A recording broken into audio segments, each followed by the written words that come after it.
Hello college students, so welcome to this channel again से। तो ये जो क्वेश्चन है मैं आपको बता देती हूँ। ये जो क्वेश्चन है ये बीएससी मैथ्स सेमेस्टर 4 का स्टैटिक्स एंड डायनामिक्स यानी मेजर 8 पेपर का मोस्ट इम्पॉर्टेंट क्वेश्चन है।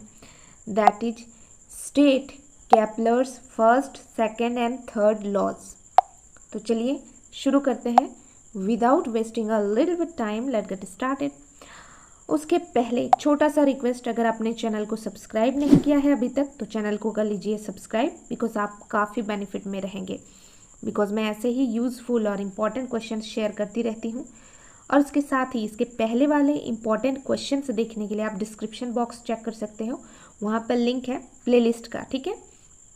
या फिर दूसरा ऑप्शन है आपके पास, आप मेरे चैनल के होम पेज में जाकर प्लेलिस्ट सेक्शन को क्लिक करके भी ढूंढ सकते हो, ठीक है। चाहे आप सेमेस्टर 1 में हो, 2 में हो, 3 में हो, 4 में हो, ठीक है, किसी भी सेमेस्टर में हो, आपको ये चैनल ज़रूर हेल्प करेगा, ठीक है।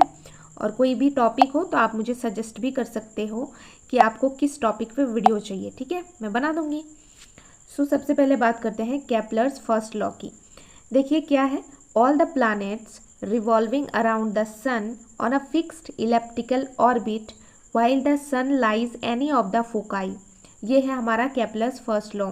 प्लैनेट्स क्या करते हैं, सन के अराउंड एक इलेप्टिकल पाथ में ऑर्बिट, एक इलेप्टिकल पाथ में चक्कर लगाते हैं, जहाँ पर हमारा जो सन है वो किसी भी फोकाई पर स्थित हो सकता है। बिकॉज यहाँ पर इलेप्टिकल पाथ है ना, तो इलिप्स कैसे होता है, ऐसा, like this, something like this, right. तो ये हमारा क्या है, देखो माइनर एक्सिस, ये हमारा क्या है मेजर एक्सिस। ये जो है ना गाइज, मैं दूसरे कलर से आपको दिखाने की कोशिश करती हूँ, एक सेकेंड। ये जो है ये माइनर एक्सिस है, ठीक है, और ये जो है ये मेजर एक्सिस है, समझ रहे। ओके, सो इसका फोकाई कौन सा है इलिप्स का, मैं बता देती हूँ।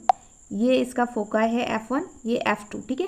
तो ये जो सन है ना, यहाँ पर आप देख रहे हैं, ये सन किसी भी फोकाई में लाई कर सकता है। ओके, अब हम बात करते हैं केपलर्स सेकेंड लॉ की। केपलर का सेकेंड लॉ क्या कहता है, देखो, according to this law all the planets sweeps out equal areas in equal interval of time. इसका मतलब क्या है, that is areal velocity of planet around the sun is constant, right. Areal velocity constant है, इसीलिए तो क्या कर रहे हैं, इक्वल एरियाज को कवर कर पा रहे हैं इक्वल इंटरवल ऑफ टाइम में। इसका डायग्राम कुछ इस प्रकार है, देखो। सो इसका डायग्राम आप यहाँ पे देख सकते हो। सो ये हमारा इलिप्स है, ठीक है। सो ये P1 point, P2, P3, P4 और ये हमारा सन है, ठीक है। ओके, अब चलते हैं हम केपलर्स थर्ड लॉ की ओर। तो केपलर का थर्ड लॉ क्या है, देखो, according to this law the square of time period is directly proportional to the cube of semi major axis of elliptical orbit. So यहाँ पे देखो क्या बोला है, the square of time period, right. और इसका फिगर आप यहाँ पे देख सकते हैं, ये एलिप्स है, जिसका ये वाला जो है ये सेमी मेजर एक्सिस है, ये वाला माइनर एक्सिस है, ये हमारा सन है। सेमी मेजर एक्सिस को हमने स्मॉल ए से डिनोट करके रखा है और माइनर एक्सिस को स्मॉल बी से, ठीक है।